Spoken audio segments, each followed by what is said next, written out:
போங்க, ஏன் போக மாட்டீங்க? கர்நாடகா ஏன்னா போக மாட்டாங்க, அவங்க அண்ணி இருக்காங்க, அதனால போக மாட்டாங்க. இல்ல அங்க வந்து நான் கேக்குறதுக்கு பதில் சொல்லுங்க. எங்களுடைய 30 வருஷமா வார பத்திரிகைகள் எடுங்க, கடந்த 30 வருஷமா ஜூனியர் விடனே எடுங்க. அண்ணன் சீமான் அவர்களை பத்தி தனிப்பட்ட வாழ்க்கையை பத்தி, தனிப்பட்ட நீங்க சொல்ற ஆபாச வாழ்க்கையை பத்தி அண்ணன் சீமானை பத்தி அதிகமா பேசியிருக்கா, இல்ல உங்க நடிகை தலைவர் கில்லியை பத்தி அதிகமா நடிகைகளோட பேசியிருக்கான்னு பாருங்க.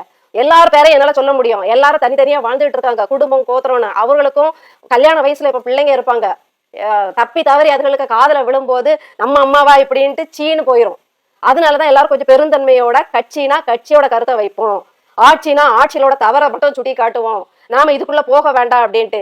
மனைவி இருக்க வேண்டிய இடத்துல ஒரு ஐட்டத்தை உட்கார வச்சுக்கிட்டு பல்லிழிச்சிட்டு சல்யூட் அடிச்சுட்டு போன தலைவர்ல ஒரு நடிகையால நான் மன உளைச்சலுக்கு ஆளானேன். ஒரு நடிகையோட புகைப்படம் வெளியில வர்றது எனக்கு வந்து சங்கடத்தை கொடுக்குது, ஒரு நடிகையோட தொடர்புல என் கணவர் இருக்காரு அதனால நான் விலகி போறேன்னு புகார் கொடுக்கல.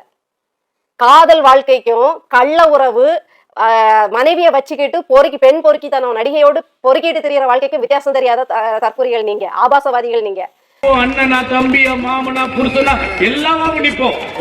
மேடையில புருஷனா வேற இருப்போங்கிறீங்க, பொது வழியில நாங்களே பொண்டாட்டியா இருப்போம்னு சொல்ற தாவேக்கா தரம் தாழ்ந்த அருவருப்பான பொறுக்கி பெண்களை வச்சுக்கிட்டு நீங்க எங்களை பேசாதீங்க.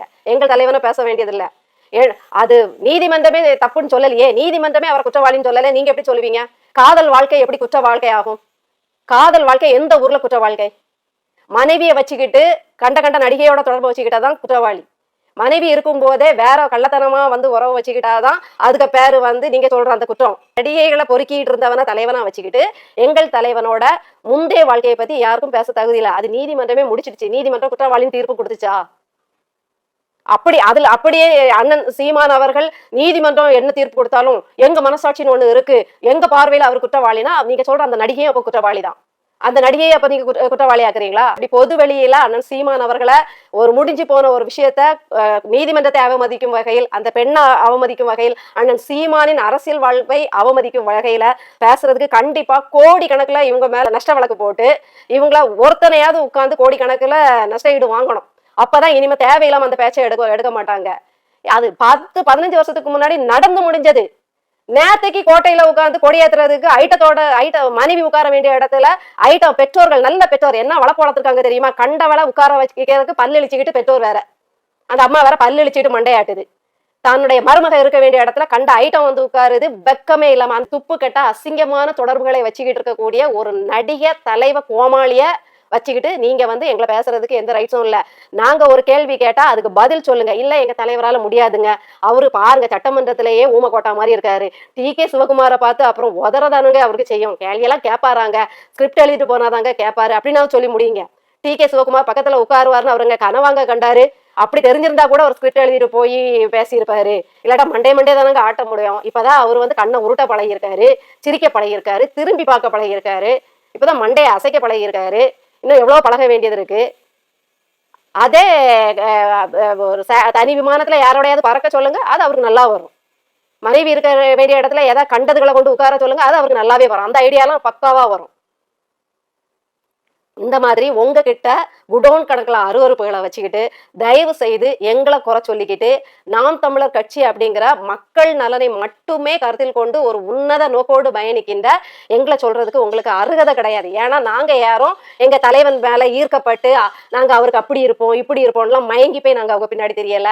இப்பவும் இந்த கட்சியில சேர்ந்தா வழக்கு வரும், இந்த கட்சியில சேர்ந்தா ஆர்ப்பாட்டத்துக்கு போகணும், இந்த கட்சியில சேர்ந்தா நமக்கு கேஷ் வராது, கேஸ் தான் வரும், இந்த கட்சியில போனா நமக்கு வந்து மக்கள் ஏற்க மாட்டாங்க, மக்களுக்கு நம்ம காட்டுக்கத்தல் கத்துனாலும் இவங்களுக்கு கவர்ச்சி தான் பிடிக்கும் அப்படின்னு தெரிஞ்சுக்கிட்டுமே இந்த கட்சியில போனா நமக்கு 5 பைசா பெறாதுன்னு தெரிஞ்சுக்கிட்டு தான் போறோம். 5 பைசா பெற வேண்டாம், எங்களுக்கு எந்த வருமானமும் வேண்டாம், எந்த ஆதாயமும் வேண்டாம், மக்கள் நலனுக்காக பேசுற, மக்கள் நலனுக்காக செயல்படுற, மக்கள் நலனையே தன் நலனாக நினைக்கின்ற ஒரு கட்சியில பிரயாணம் பண்றோங்கிற திருப்தியில நாம வந்து வாழ்ந்துட்டு போயிருவோம். மக்களுக்காக நிக்கிற ஒரு கட்சியில இறுதி வரைக்கும் இருந்தோம், இல்லைன்னா மக்களுக்காக நின்னோங்கிற ஒரு ஆத்மார்த்த திருப்தியோட நம்முடைய வாழ்நாள கழிச்சிருவோம் அப்படிங்கிற ஒற்றை காரணத்துக்காக தான் இந்த கட்சியில பயணிக்கிறோமே தவிர உங்களை மாதிரி வாரி சுருட்டுறதுக்கும் வந்து 2 மாசத்துல 2.5 கோடிக்கு காரை வாங்கி மாட்டு கொட்டாயில பதிக்கிடலாம் அப்படிங்கிற ஆசையிலேயோ, இல்ல வந்த 2 மாசத்துல 200 ஏக்கர் பொள்ளாச்சியில நல்ல நிலமா கிடைக்குமான்னு டாஸ்மாக் அமைச்சர் தேடிட்டு தெரிகிறாராமே, அதே மாதிரி சுருட்டிடுவோம் அப்படிங்கிறதுக்காகவோ, இல்ல இந்த திருட்டு திமுக மாதிரி ஆட்சிக்கு வந்து பினாமி சொத்துக்களா வாங்கி அப்படி விமானத்துல பறக்கிற மாதிரி, கப்பல்ல கொடி கட்டி பறக்கிற மாதிரி 7 தலைமுறைக்கு சொத்து சேர்த்து வச்சுட்டு செத்து போயிருவோம்லாம் நினைச்சு இந்த நாம் தமிழர் கட்சியில நாங்க பயணிக்கல. உங்களுக்கும் எங்களுக்கும் ஏணி வச்சாலும் எட்டாது.